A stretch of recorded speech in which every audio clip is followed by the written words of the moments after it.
In the year 2046, on the calendar of the Blue Planet, a reality simulation system called Apocalypse appeared in the world. This system spread rapidly across the globe. Almost everyone rushed to the Apocalypse system. Absolutely no social status was important. Thanks to the Apocalypse system, some people could get rich in just one night. However, there were also those who failed because of the system, and he fell into a bottomless abyss. Despite the downsides of the system, nothing could stop the rapid onset of the apocalypse wave. Humanity plunged into the system. One day, the simulation-filling anomalies abruptly invaded the real world of people. All the horrors of the apocalypse system began to materialize into reality in an instant. Evil demons led by death wreaked havoc and destruction. Behind the era of prosperity came a bloody price. Everyone was dead by then, only they were left on the last line of defense. Getting down on one knee from fatigue and wounds, the boy realized that the city was about to fall. The bitterness of defeat blinded his eyes. He didn't understand why all this was happening. It was just a normal game where everyone was having fun and killing their time. Then why did all the horrors from that game come true? No one could escape this nightmare. All his friends had died under the onslaught of an enemy whose power they could not recognize. His legs were shaking, but he tried to find the strength to stand on his still shaking legs. He is the last survivor. Even though this world has already turned into hell, it seems humanity has no hope anymore. It's not surprising, considering how formidable the enemy was before him, death itself with a giant scythe. Although there is no hope, the guy does not want to die a shameful death, but wants to die in battle, wants to die as a great man. He decides to use all his strength and uses a fire attack with his staff. He decides to put everything on the line and risk his life. He encourages himself that from his attack, there won't be a single living thing left of the demons. However, the scythe of the giant body of death is already flying towards him. This giant scythe cuts him in half, but Sumu, the protagonist's name, only thinks that he will not give up, and the vile demons will be destroyed. He won't give up because people shouldn't give up. Suddenly, the guy shouted to the entire audience that he would not give up. As it turned out, Sumu found himself by a strange coincidence in the classroom. All the students immediately stared at him with strange looks because he shouted like a fool at the whole class, where silence should be observed. The teacher is furious at his students shouting. With Sumu's level of knowledge, he was somehow allowed to sit for the state exams. So what can a student not like? He should be happy. The teacher asks Sumu to sit down at his desk, or else the teacher will have to confiscate his work. The boy looks at his hands and is still trying to come to his senses and realize what's going on. He thought he was dead after all. At this moment, a voice comes from the school speakers and informs that there are 5 minutes left before the exam starts, so the voice asks the students to make sure that they have received the forms, asks them to write their name and the number of the exam ticket. The words from the speakers make Sumu think that since it's an exam, has he gone back 10 years to when the Apocalypse game was launched? He still can't believe it. As he dipped his hand into his pocket, he found an interesting thing there, and that thing turned out to be a ring. When he took the ring out of his pocket, he was surprised to find that the Apocalypse ring had also returned with him. The teacher at this time had already freaked out and walked towards the guy with a very disgruntled look. The Apocalypse ring served as a means to enter the game, and since he already had the ring, there might be a chance that he could enter the game before the others. Sumu didn't fully understand why he was reborn. The teacher just freaks out and grabs the guy by the scruff of the neck. He calls Sumu an unworthy brat, and since Sumu is unwilling to sit in his seat and therefore interferes with the exam, the teacher is ready to kick him out of the class. The guy is infuriated by the teacher's words. He doesn't want the teacher to demand respect from everyone while calling other people scum. He remembers Teacher Chin in his past life. When the end of the world came, the teacher simply betrayed his students and ran away like a coward. The teacher doesn't understand what his student is talking about. Sumu decides not to waste any more time on useless studies. The teacher is simply enraged and tells Sumu to go back. However, Sumu is not like that. Why should he study? He has better things to do. He needs to play the interesting game Apocalypse. Studying is for wimps. Pretty soon, the others will realize what the Apocalypse really is. The teacher in this case is right and wrong at the same time. He calls his student trash. He also thinks his student just went crazy while he was playing his games. I guess back then the teacher didn't know about the 8th grader syndrome yet. The other students laugh with Sumu and what a clown the guy really is. One of the classmates thinks that Sumu even refusing the exam looks cool. Some of the classmates were surprised that Sumu dared to stand up to the headmaster. One of his classmates heard Sumu mention the game Apocalypse and remarked that it was the online game that had been talked about so much lately. Some of the classmates want to play after the exams are over or pick up the hottest guy in school. It's that time again, just like 10 years ago in 2046, on the calendar of the blue planet in the world. There is a reality simulation system called Apocalypse. We need to prevent what happened that time, when this system rapidly spread across the globe. It was just like the last time. Almost everyone rushed into the Apocalypse system. Absolutely no social status was important. In-game currency could be exchanged for real money, and 1 unit of weapons for a luxury car or house. Even some transactions between countries began to take place within the game. Humanity seemed doomed. Soon the anomalies that fill the simulation will invade the real world of people again. All the horrors of the Apocalypse system in an instant will begin to materialize in reality, and the world will once again reign chaos and destruction, and human civilization will be on the verge of collapse. Then, in the face of a rapidly world-destroying catastrophe, humanity could finally unite to fight for survival. Even though humanity's strength in front of the gods and demons from the game seemed insignificant, people did not lose hope, and everything continued until the sun, moon, and stars disappeared from sight. Sumu exhaled now, for he remembered all those horrors again. He felt as if he was disconnected from the entire world. He didn't even know if it was a dream or an illusion. In the end, he decided that it didn't matter if he was the last one left in that battle. What mattered was that he was destined to be reborn once more. No matter what, he still needed to believe that the light of humanity would shine forever. He got home early from school, opened the door, and announced his arrival home. However, all that awaited him was an empty apartment and a note. The note was from his mom and stated that she and her husband had gone on an expedition with a team. His mom asked her son to take care of his health and also informed him that she had transferred the money to his account, so he could buy whatever he wanted. She even promises that they will come home with gifts for him. Looking at this note from his mom, the boy was happy again. At least the heavens had given him another chance. This time he should definitely save his father and mother. It was still morning, 11 o'clock. The boy was lying on his bed and looking at the ring. He had gotten the fateful Apocalypse ring in advance. Putting the ring on his finger, he pondered the fact that the game was not yet available. But if he could get the game to launch an hour earlier than everyone else in the world, then it would allow him to change the course of fate. He only wishes the game would work so he could enter it, and as if hearing his prayers, the ring shone with a bright light. As if his soul, a part of him separated from his body, he was very happy that the ring worked. His second journey in the game Apocalypse was about to begin. Diving into the game, there were only numbers around him. Finally, he arrived at the game. Someone welcomed him to the Apocalypse world as well. He also informed him that Sumu was in the Jia region, in the north of Sleeping Dragon, and that the future was in the hands of the warriors of humanity. This turned out to be the newcomer's welcome menu. Sumu rejoiced, for he had done it. He had managed to enter Apocalypse before anyone else. It was time to choose his game class. A multitude of class spheres appeared around him. Without thinking for a second, Sumu rushed towards only one class. He didn't choose a mage, and the only important thing was not to choose a mage. Since he has another opportunity, he wants to change his class to healer, earn a lot of gold, and no longer play games that suck money out of people like he did in his previous life. However, on his numerous attempts, an error always appears, and that he can't change the hero class. Sumu doesn't understand why he can't choose, since he hasn't chosen a different class before. The man advises the young warrior to look at his characterization panel. There, Sumu sees some very discouraging news. He doesn't understand if there is some kind of mistake. How could it be that after being reborn, he still has his old account? This information is not so bad. What's bad is that all the levels and characteristics have been reset to 0. Sumu yells at the man in the menu because maybe he was the one who conjured it up. Sumu complains about life because few people know how hard it is to level up a character as a mage. This is not a game, but an endless grind. However, the man runs away because since the young hero already has an account, he should already start his adventures as soon as possible.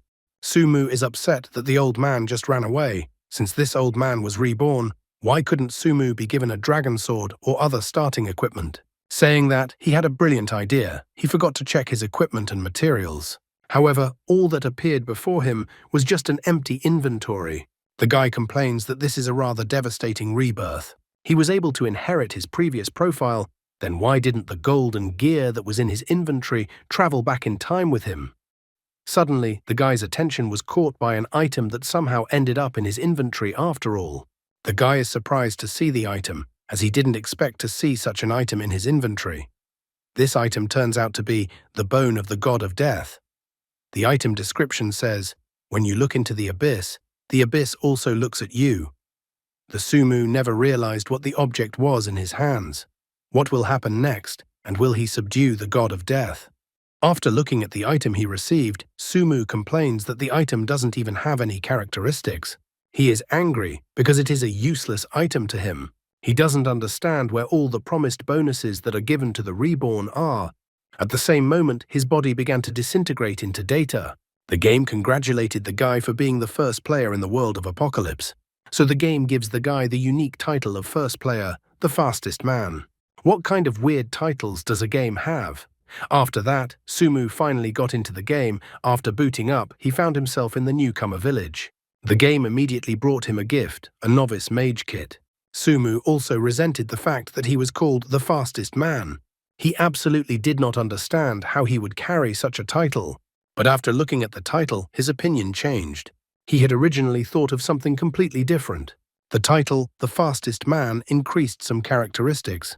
Movement speed increased by 20%. Spell casting speed increased by 20%. Critical damage chance increased by 5%. Defense increased by 5%. Sumu's eyes lit up. He was already happy to have received such a title. He thought that such bonuses were simply amazing. The fastest man didn't hesitate. He quickly sets off to pump himself up. He was excited when he met the boars in the game. He missed them so much and prepared for battle. The enraged boars rushed at high speed towards the guy. But Sumu didn't stop it, because he is now a mage and decides to try out the fireball on the boars. After reaching its target, the fireball did only 12 damage. The guy is surprised that the level 1 fireball is so weak and only did 12 damage. He's upset that his rookie era is far behind him and that it's now too hard to adapt. All he has to do now is run away from the enraged boars. He even asks the boars to calm down. He used to be able to destroy all the boars instantly, but now he has to run away shamefully. Suddenly, the guy heard some noise. He stopped, and the boars that were chasing also stopped. In the distance, some figure could be seen. It was a girl whose clothes were torn in places. The girl was screaming, calling for someone to help her. She was asking for help for a reason, for behind the girl ran a huge boar. It was the Boar King. The game instantly offered a special task of the main storyline. The hero saves the beauty. It was necessary to kill the Boar King and rescue Xiaohua. The reward was 20 gold coins and 500 experience points. This was his first hidden assignment. Considering the extremely low chance of activating hidden assignments, the guy considered it a success. It even seemed to him that luck had finally turned his way, even though he was surrounded by a mob of boars. Xiaohua jumped into the guy's embrace and was glad that the warrior had finally come. The guy was also about to hug the girl and was happy to see her. However, at the same instant, he gave Xiaohua a slap that she didn't expect to receive. Not only the girl, but also the boars and even the Boar King froze in surprise after seeing this. Xiaohua doesn't understand why a brave warrior would do such a thing. Sumu even scoffs at the girl because she was supposedly just picking mushrooms and then encountered wild boars, and then they suddenly chased after her. Xiaohua flaps her eyes with uncomprehending eyes and doesn't know how the guy knew all this. Then Sumu tells him that he knows how the girl used to steal her grandfather's jewelry as a child to exchange it for candy. Also, the girl used to plant frogs in the well of old man Wang, who lived in the neighborhood. Sumu also knows that the girl is a filthy demonic creature and that she was going to seduce him and then take advantage of the opportunity. Suddenly, the girl's skin is covered with red symbols. The guy is not surprised that the girl can't get over the fact that he exposed her. The girl couldn't just let it go because the guy knew too much about her. The system in the game informed the guy that the demonized Xiaohua was in front of him. Her health was 500, mana was 100, attack was 50, defense was 20, and speed was 20. There was nothing left of the girl's beautiful and innocent image. She was like a fury, displeased with the fact that the guy was spying on her. However, the guy reassures him that it wasn't even his knowledge, and that it was just the bloody experience of players from his past life. At the same instant, Xiaohua decides to end the poor guy's life. But at the last moment, Sumu still manages to dodge the attack and he escapes, asking the boars to detain the girl. Xiaohua did not ignore the boar and attacked him first. The boar did not ignore such a provocation. Sparks even flashed out of his eyes like lightning, and he also rushed to attack the girl. However, the poor boar king was destroyed in an instant. Xiaohua didn't even feel it and instantly slashed the boar king. The girl rushed after the guy and declared that the guy was in for the same consideration as the boar king. Sumu started to run away and wondered what he should do. He couldn't think of anything stupider than to say that the girl's underpants were visible. Xiaohua immediately stopped to take a look to see if it was true. However, at that moment, Sumu attacked her with a fireball. The fireball deals 100% damage to a single target. It requires 10 mana to use. Its range is 35 meters. Its duration is 1 second. With a 10% chance of activating the effect, falling fire meteors. This fire attack has successfully reached its target. The burnt Xiaohua is furious. The wretched little man dared to mock her, so he should only belong in a coffin. At this point, Sumu decided to make a reference to the running girl meme. Without being distracted, the guy attacked the chasing girl again. Trying to break away but keeping his distance, Sumu attacked Xiaohua with the fireball again and again. He taunted the girl by teasing her to catch up with him. Sumu remembered that the guide he had read in his past life talked about this demon. The magic demon in front of him drew energy from the magical air that was in this forest. That was why the demon couldn't leave the forest. According to those memories, the demon wouldn't be able to move if she moved further than 10 meters away from the forest. Based on this knowledge, at some point, Sumu stopped and began to encourage the girl to attack him. Xiaohua is furious and ready to tear the guy to pieces, but Sumu for some reason keeps joking around with the girl. Suddenly, Xiaohua stopped right in front of the guy. She didn't realize why her body didn't move. The guy keeps teasing her, asking her to rack her brains. Immediately afterward, a meteor shower formed in the sky. Sumu tells the girl not to even ask for mercy. The meteor shower rained down with all its might on Xiaohua, who was still unable to move. Even when all burned up, she fell to the ground. She still couldn't move. The game at the same moment congratulated the guy for defeating the demonized Xiaohua. This resulted in 500 gold coins and 1,500 experience points. The game also congratulated the guy on completing the special assignment. The hero rescues a beautiful woman. For this task, the guy received 20 gold coins and 500 experience points. It also turned out that Sumu had completed another hidden task, demonized by Xiaohua. For this quest, the guy received 1,000 gold coins and 10,000 experience points. Once again, the game congratulated the guy because his level had increased to level 2. Sumu even laughed because the probability of summoning a rain of fire was only 10%, so luck was clearly on his side today. Now Xiaohua could not escape from him. He crouched down next to the girl. The guy was so excited about this hidden task since he had risen to the 2nd level so quickly. So he decided to examine the girl and see what reward she was hiding. Suddenly, the death god bone appeared in front of him once again. He was surprised that the death god bone glowed with some strange and frightening aura. He couldn't believe that from the level increase, the item's level had also increased, and the item's level became the first. He didn't understand what was going on with the death god bone item.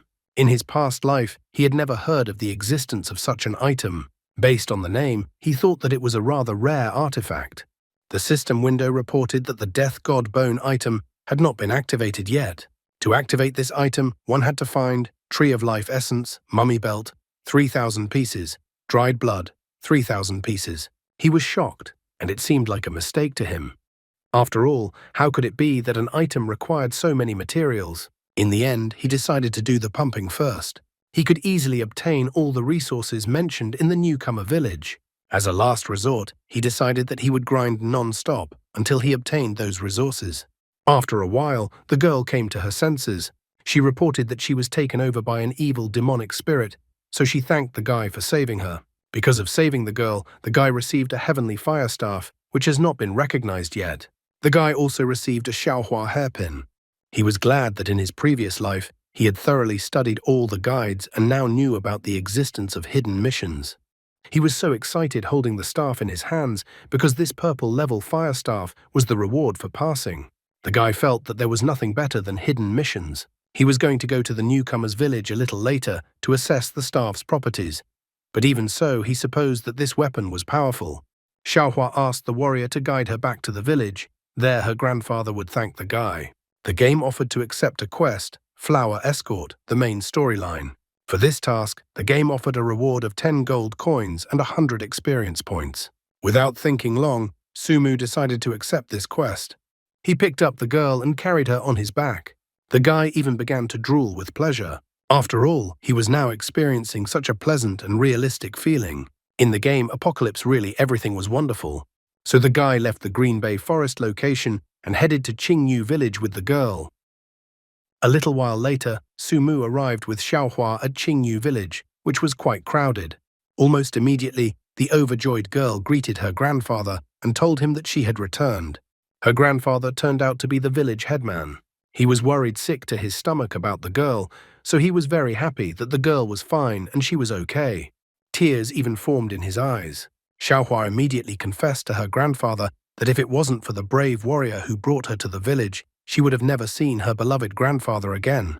At the same second, a notification appeared that the task, Flower Escort, had been completed. For this task, he received 10 gold coins and 100 experience points. Grandpa immediately thanked the guy and was about to introduce himself. However, the guy stopped the grandfather and asked him to put his sunflower seeds back in his pocket. The guy also asked that the grandfather leave all the welcoming speeches for later and give him a new task. If he didn't hurry the grandfather up, the old man would have stood there for 100 years, snapping sunflower seeds and chatting about some useless things. In Sumu's opinion, no one could tolerate such a thing. The grandfather immediately cut to the chase and said that there were still remnants of magical energy in Xiaohua's body. In order to completely rid the girl of the curse, it was necessary to use the blood of a magical zombie. The grandfather decided that a brave warrior could help him and his granddaughter. Sighing, Sumu accepted the assignment, especially since he already knew where to find it all. The main quest, Zombie Blood. He had to go to the Green Bay Forest, kill 30 magical zombies, and bring the dried blood to the village elder. The reward for the quest, 100 gold coins, 500 experience points, and a green rookie staff. The elder and his granddaughter believed that the lad would succeed. However, the lad did not immediately go to the place of his assignment. He decided that since he was going to kill monsters, as a mage, he should be ready for anything. Therefore, the first thing he decided to do was to find an apothecary. It didn't take long to find him, and he made it safely to the entrance of the pharmacy. He was even in anticipation of visiting the pharmacy. Inside the pharmacy, the guy was greeted by a beautiful woman who asked him not to be shy and enter the pharmacy. Sumu was happy to see the woman. He notes that the woman still has the same big and attractive eyes. Her appeal seemed sinister to the guy. Sumu said hello to the pharmacist and told her that he needed to buy 28 bottles of Little Blue Potion. The Little Blue Potion cost 50 gold coins per bottle, and if converted into real money, it was 50 yen per bottle. He only had 1,500 gold coins on hand, so he complained about how hard it was to be poor. The woman got too close to the guy. She inquired if the guy only wanted potions, or maybe women interested him too. She's even willing to give the guy a discount if she's satisfied. However, covered in sweat and with bitterness in his heart, he decides to refuse the woman's offer. After buying the potions, he immediately leaves the pharmacy. The woman even complains that the guy has no head on his shoulders at all, since he doesn't realize how good the woman really is. But the guy gives out the real reason for the woman's refusal, that he doesn't like the woman's brother, who is a jock with big biceps but absolutely no brains. And then the very brother they were talking about showed up and asked the guy who he was talking about. Sumu tries to make up that the woman's brother just didn't hear him, and that he said that the blacksmith brother was really powerful and a paragon of manliness. Sumu also asked his brother for a single scroll, and then wished the apothecary and his brother a long life. The man remarked that Sumu showed prudence and liked it. The adventures of the guy who dropped out of school to play games are just beginning. In the future, when the apocalypse happened, the top 10 mages of the Xia region would become the commander-in-chief of the safety zone. The Tingshui Guild, which will be located there, will enjoy the support of the mysterious Chinese giant company. In the initial stage of the apocalypse game, there is no way to change the appearance of the character, and all players look the same as in reality. So looking at the girl in front of him, the guy appreciated her unrivaled appearance, beauty, and figure. It was hard for him to imagine that such a beautiful girl could exist in reality. He didn't expect to see such a goddess in this place at all. The guy noticed that the new girl was too charming, so he wondered how much gold she had spent on her appearance in the real world, hinting that she had had a lot of plastic surgeries. The girl approached the guy and noted that he had an overly snooty ad, so she wondered what he was really selling. The girl was surprised to see what the guy was selling. The game had just launched and the guy already had so much gear and even zombie blood for sale. She remembered that on the zombie killing quest location, everyone was already freaking out because someone had stolen all the loot. The guy wonders what exactly the girl wants to buy. By the way, the guy's nickname in the game is Mu Shen. The girl who approached him in the game was signed Ting Shui Wanna. The girl reports that he wants to buy all of the guy's items and inquires about their cost. Mu Shen reports that zombie blood will cost 5 gold per bottle. White equipment is 100 gold apiece, green equipment is 500 gold apiece, and blue equipment is 3,000 apiece. In total, everything he put up for sale is worth 54,800. If you round it up, it's 55,000.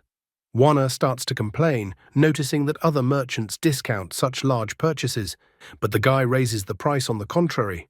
However, Mu Shen remarks that if such a price is too high for a girl, he has one way to get a discount. Wanna wants to know how she can get a discount from the merchant. Then, without any modesty, the guy asks that the girl let him touch her legs, then he will give the girl a 20% discount. The girl is shocked at such a cheeky offer from the guy and immediately refuses. Mu Shen remarks that if the girl doesn't want to accept his proposal, she doesn't have to. It's his business to propose, because in the future he may not get such a chance. The girl realizes that the guy just wants to seize the moment. Though she was fine with money, the merchant's offer was expensive. Suddenly, a man appeared and said that he would take all the goods the merchant was selling for 100,000. Seeing the names of all the men who came, Mu Shen realized that this was a group of madmen. He was disappointed that he had to face them at a time like this. The head of the Madman Guild was still that obnoxious man. Although it had happened in Mu Shen's past life, but he remembered this person, who was called the Madman War God, well, including how this man had killed him once and robbed him of the loot from the boss. The Madman War God was the first top 10 player on the server in terms of combat rating, wielding a weapon that killed everyone in his path. Several times during battles, he destroyed the team's loot with explosions, increasing the difference in equipment level between himself and his comrades. The world was too small, especially for enemies, but this life Mu Shen no longer feared the man. Wanna informs him that she has already agreed on a price with the merchant and doesn't understand why Madman War God is getting in on her deal. The man notices that the girl hasn't finalized the deal yet. Mu Shen felt that the girl was pleasing to his eye, so he didn't want to ruin his relationship with her. Wanna agrees to such terms that whoever pays the most will get it, so she offers 150,000. Madman War God offers to buy all the guy's stuff for 200,000. Mu Shen noticed that it seems like ambitious people, like Ting Shui Wanna and Madman War God, are willing to not hesitate to spend a lot of money to buy supplies to become the first in the game's rankings. For Ting Shui Wanna, the merchant price was high, but buying such equipment would allow players in the Ting Shui Xiaozhu Guild to level up significantly. Thus, in the early stages, the Ting Shui Xiaozhu Guild would be able to dominate all other guilds. She was unwilling to miss such an opportunity so that she could have an advantage over the Madman Guild in the future. Her face turned red, and she declared that she was agreeing to the guy's original condition. She felt that even though it was just a game, the equipment should go to the guild with higher moral values. Mu Shen was surprised by this turn of events. He asks that the girl doesn't dare to refuse later. The guy declares that he has decided to sell all the goods to the beautiful girl, so he tells the Madman Guild to fuck off. Madman War God is furious at such a statement from the guy. He was furious that the guy dared to talk to him like that, as if the guy wasn't afraid of anything. Mu Shen says that he doesn't care who is in front of him, and don't let the man stop him from doing business. Madman War God curses the guy and advises him not to go outside the safe zone. The guild man asked the boss not to get angry, as they would surely massacre the merchant as soon as he left the village. Madman War God harbored a grudge against the merchant and was eager to vent his rage on the merchant outside the safe zone. The deal had to be done, so the guy went to touch his buyer's legs. After that, the deal was successfully concluded. Mu Shen was eagerly waiting for the girl to come to him again for shopping. However, Wana didn't seem to like it, and she asked that the merchant not to expect it again, as she would never contact him again. Mu Shen asks the girl to relax, as it won't be long until the next time, and then he will already be able to touch more. Looking at the departing and angry girl's footsteps, Mu Shen thought that she was still too young and inexperienced girl. Wana thought that the mage was indeed a real pervert, but just now something strange had happened. As it turned out, the following moment between the two of them happened. When they stepped back, Mu Shen asked to believe him, since he never cheats. He stated that once the girl paid 120,000 with the discount, the item would be hers. The girl's face turned red, and she asked the guy if it was only money the guy was waiting for. Pressing the girl against a tree or making kabadon, the guy informed her that he would not use his offer about the girl's legs for the time being. However, if the girl wants it herself, he would be fine with it. The girl's face turned even redder, and she asked the guy to wait. Mu Shen was a bit frustrated, as the girl first said one thing and then another. In the end, Mu Shen informed the girl that he would suffer a big loss, but the deal was done. He decided that the girl would take the discounted goods, and he wouldn't even touch the girl. Wana wondered why he suddenly changed his mind. Mu Shen informs him that he has old scores with the Madman Guild boss, so he wasn't originally going to sell him anything. Therefore, the guy notes that let the girl think that he's just doing her a favor. Tingshi Wana thought the guy was strange. She wondered how the guy had managed to gather such a huge amount of equipment from the beginning. The mysterious person with the name Mu Shen was still interested. Furthermore, she thought that the guy had probably gotten into trouble for refusing to sell to the Madman Guild, so she thought that she would repay him if he needed help. Soon the guy was already heading towards the village headman's house. The system window informed the guy that he had successfully completed the zombie blood quest and had also received 100 gold coins, 500 experience points, and a green rookie staff for the quest. The village headman thanked the brave warrior. With the help of the zombie blood, the curse on Xiaohua could now be lifted. The village headman said that many people in the village were suffering from demonic attacks, so there were not enough bandages for everyone. Mu Shen understood the nature of the task and agreed to get the bandages. The village headman just reached into his right pocket when Mu Shen immediately asked the old man not to reach for the sunflower seeds. In the next quest, the guy had to go deep into the Green Bay forest, destroy 30 demonic mummies, and bring the obtained bandages to the village headman. The reward for this quest was 200 gold coins, 1,500 experience points, and 200 potential points. After reading the quest, Mu Shen remembered that upgrading to level 4 also gave 400 potential points, which he hadn't used yet. Looking at the system window and his stats, Mu Shen noticed that his experience and coin count had already started to reach round numbers. He even considered himself cool. Once outside the village, the guy felt like he was even using cheats since everything was incredible. He decided to go on a quest to increase the gap between his level and newbie levels even more. He was to start looking for demonic mummies, although dealing with them would be a bit more difficult than all the monsters he had dealt with before. However, at this moment, the guy realized that he had completely forgotten something important. He tried to remember what he might have forgotten.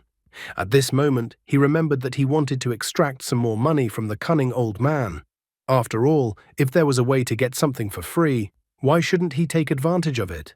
Mu Shen went back to the village headman and pointed out that in order to save Xiaohua, he had been hit by a terrifying demon and was severely injured. He began to fall down and squirm in pain, saying that he was in so much pain. He even handed the village headman a hair clip to Xiaohua and asked the village headman to give Xiaohua the item. Mu Shen knew that if he gave the hairpin directly to Xiaohua, the reward for the quest would be 50 intimacy points. However, if one passed the hairpin through the village headman, one would also receive a hidden bonus. The village headman smilingly tells the guy that he will always repay kindness for kindness. The village headman tells the guy not to worry, as the guy is a brave warrior and the village headman will not let the guy die so easily, as he has a long journey ahead of him in the world of apocalypse. After that, the old man waved his hand and the system window congratulated the player because now Mu Shen had received the village headman's blessing. Critical hit chance, +110%, movement speed, +110%, automatic health restoration, +110 points per second, defense +110, reputation was also increased. Players who were nearby were shocked when they saw the village headman giving buffs to the guy. The village headman's blessing was the highlight of the demonized Xiao hidden quest, the real reward for this quest. The permanent buff from village headman is the trump card, the coolest perk. The other players started to repeat the guy's actions and asked the village headman to give them the village headman's blessing, but the old man had absolutely no idea what to do in such a situation and wasn't going to give any buffs. Mu Shen thought the players who repeated after him were just a bunch of simpletons. He thought that other players should go and farm the monsters better, and he wanted to be the first to defeat the first dungeon boss. After receiving a bonus from the village headman, the guy left the village. He went to a very dangerous location for newcomers. Due to the loss of 5 health points every second and the inability to use healing potions, a normal player probably wouldn't last 30 seconds in this location. However, the guy had the village headman's blessing. The cleansing elixir mentioned in the game's notification for the guy cost 200 gold per vial. One could only survive in this forest by using it non-stop, forcing many people to invest in the game. Mu Shen was excited about the village headman's blessing because it automatically removed the negative effect caused by the swamps in the location. Suddenly, Mu Shen heard a frightened scream coming from in front of him. The screamers were a guy and a girl. They were running away from the monsters. The guy was asking the girl to run faster, and the girl was panicking that the monster would catch up with them soon. At the same moment, one of the mummies grabbed the girl, wrapping her with its bandages. The mummy then dragged the girl towards her. The guy turned around and fearfully kept running away. He only had time to run to Mu Shen and wanted to say something to him, but at the same moment, the mummy stabbed him in the back, strengthening the bandages and turning them into a kind of blade, which pierced the guy. The mummy then fiercely pulled the guy towards him, tossing him into the air. The monster was a level 5 demonic mummy. The mummy was described as having its flesh stripped off and its soul imprisoned in a cage. The mummy was destined to be in eternal darkness. Mu Shen was not surprised that the 2 rookies were killed so quickly because they were facing a level 5 monster with a ranged attack. The guy thought that the speed of such monsters was not very fast, which was to his advantage. He took out his staff and decided to show the monsters what a real magician was like. In an instant, Mu Shen fried one of the mummies to the surprised looks of the other mummies. Then he began to run away, causing the other mummies to rush after him. This situation only pleased the guy, because now he could deal with a crowd of mummies in one fell swoop and easily obtain the necessary materials. He even began to encourage the monsters to chase after him. Mu Shen remembered that there was a dry forest area in the swamps of this location, so he wanted to lure all the monsters chasing him to that place. Soon the lad managed to arrive at the Death Swamps, an area of dry forests. He easily jumped across the swamps to the other side of the bank. The guy was glad that the stupid monsters fell for his trick. The monsters froze at the other end of the bank as if they were powerless. Mu Shen kept taunting the monsters and urging them to get to him and attack him, and then the guy attacked one of the mummies. The monsters were furious that some guy was so underestimating them. They lightning fast all rushed to attack the guy. After dodging their attacks, Mu Shen notices that the mummies are certainly fast, but for a veteran like him, they were still too slow. As soon as a few of the mummy's bandages reached the guy, he intercepted the bandages and started pulling the mummies around the tree. He used this maneuver to tie up the rest of the mummies. It was as if the monsters were caught in a spider web and couldn't move. Mu Shen began to mock the stupid monsters for thinking that they thought that the guy didn't have a plan. Then the guy lowered the helpless monsters into the swamp up to their waists. Now he only needed to use one spell to deal with the monsters with ease. He mocks the monsters again, noticing that such stupid monsters can only corner newbies with ease. Suddenly there was a game alert. A special reward decree from the blacksmith had been issued. Due to the blacksmith's fury effect activating in the newcomer village, he issued a reward decree. It was necessary to kill 100 players who harassed the apothecary at least 3 times. Completing the quest would give the opportunity to receive a secret reward. Mu Shen noticed that this time too, the newcomer village had activated the blacksmith's fury, and that this was the power of attraction of the female NPCs of Apocalypse. Mu Shen even praised himself. After all, the appearance of the effect directly proved that no man in his past life and in his current life other than him was a worthy person. However, he liked the special reward order that the blacksmith had activated. Thus, someone had already definitely accepted the offer of the blacksmith's sister who works at the pharmacy. It's funny how Mu Shen suddenly calls newcomers fools when he himself was exactly the same in his past life. That's how power and information change people. What path the guy will have to overcome, and what kind of punishment the Madman Guild will direct towards him, remains to be seen. And that's all for today. Thank you very much for watching the video. If you would like to see a sequel, please like, subscribe to the channel, and leave your wishes in the comments. You can also subscribe to Telegram to know about new videos. Bye everybody.